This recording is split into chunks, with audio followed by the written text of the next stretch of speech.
రెండు స్పూన్ల ఆయిల్ 3 స్పూన్లు వేసామండి. ఆగని బాగా ఆవాలు కొంచెం, జీలకర్ర కొంచెం మినపప్పు, కొద్దిగా పచ్చిమిరపప్పు, తాలింపు గింజలు వేసుకున్నాం. ఇప్పుడు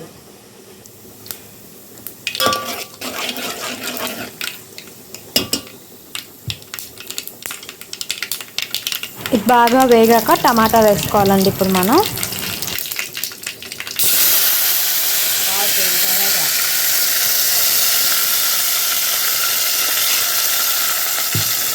టమాటా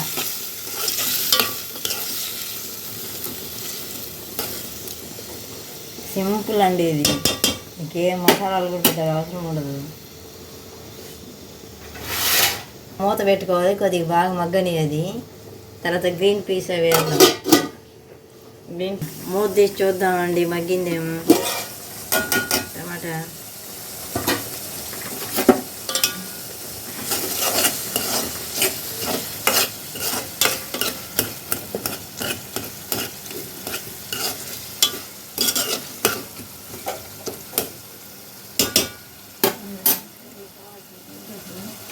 వేసాను. దీనికి ఉప్పు కారం అన్నీ వేసేద్దాం.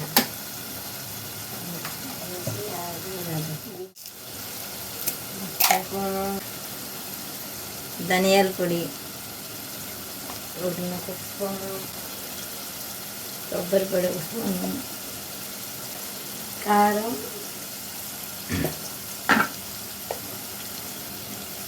1.5 స్పూను. ఎందుకంటే టమాటా కొద్దిగా పుల్లగా ఉంటాయి.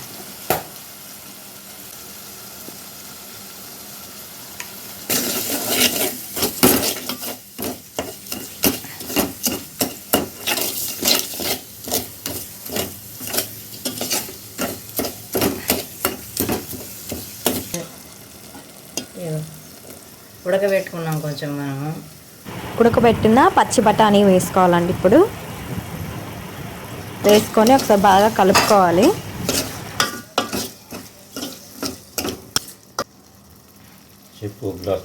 ఒక గ్లాస్ వాటర్ పోసుకుందాం కొంచెం గ్రేవీ రావడానికి.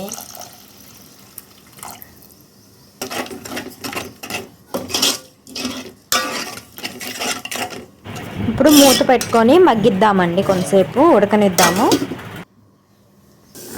ఇప్పుడు మగ్గిందేమో చూద్దాము. బాగా ఉడికిపోయిందండి ఇప్పుడు కూర.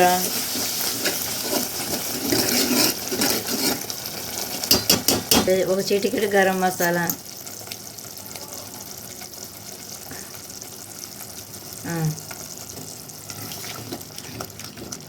బాగా చిక్కగా దగ్గరకు వచ్చిందాము.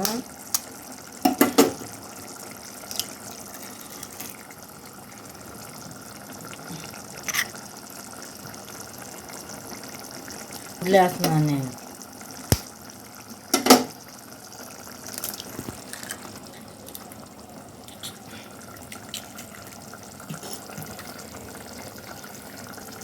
గుడ్డు కొట్టేసినాక ఇంక కలపకూడదండి, ఎందుకంటే అవి చిదిగిపోతాయి కాబట్టి.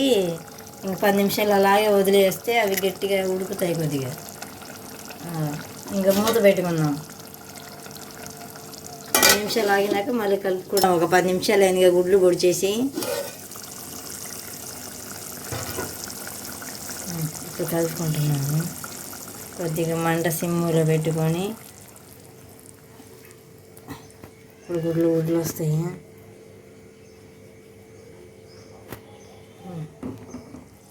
గుడ్డు పోతుంది.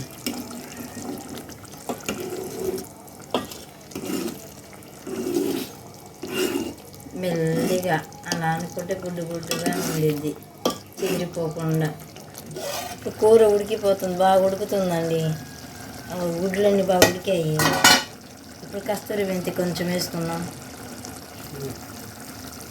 కొంచెం, చాలా అది ఎక్కువ వేసుకోకూడదు మళ్ళీ.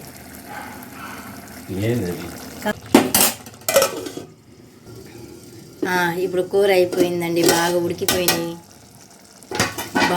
గుడ్లు కూడా బాగా ఉడికిపోయినాయి. ఇప్పుడు ఇంకా వేరే గిన్నెలోకి మనం వేసుకుందాం దీన్ని. కూర అయిపోయిందండి, వేరే గిన్నెలోకి మార్చుకున్నాము. చూడండి ఎగ్ కర్రీ ఎంత బాగా వచ్చిందో. బఠానీ, పచ్చి బఠానీ ఎగ్ కర్రీ బాగా సూపర్గా. చూడండి, మీకు నచ్చితే లైక్ చేయండి, సబ్స్క్రైబర్ చేయండి మాది.